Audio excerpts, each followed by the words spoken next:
And we're going to switch gears now to something that most home buyers and home renters don't really think about when they're looking for a place to live. It not only smells bad, but can also have dire health consequences, and we're talking about mold. That's right. It's a huge problem that remains under the radar in a lot of cases. WENY's Candice Cole talked to a woman forced out of her apartment by mold. She's here with the story. Candice? Scott and Renata, the woman you're about to meet is on a crusade to get the word out about the dangers of living with mold. Kim Brown, who struggles with COPD, an upper respiratory disease, moved into her first-floor apartment in Elmira back in February. And when the weather started to warm up, she noticed something very troubling. It was an awful musty smell I noticed around in May. And then it went to visibly seeing it just growing on things on my stands.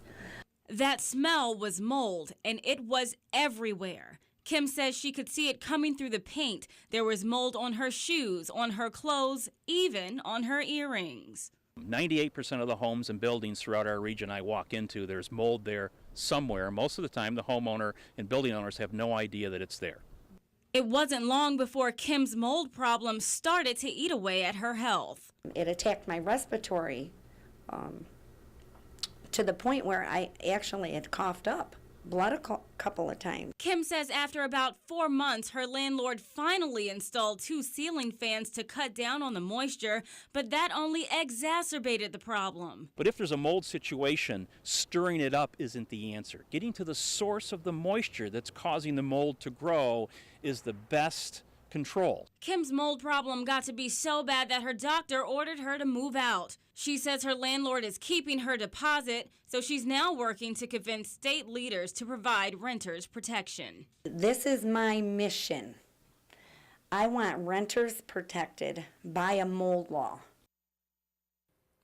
Our mold expert also says people need to monitor the humidity levels inside their homes, keeping it under 50%. So make no mistake, if humidity levels are over 50%, for more than 48 hours, mold will grow. In the studio, Candice Cole, WENY News.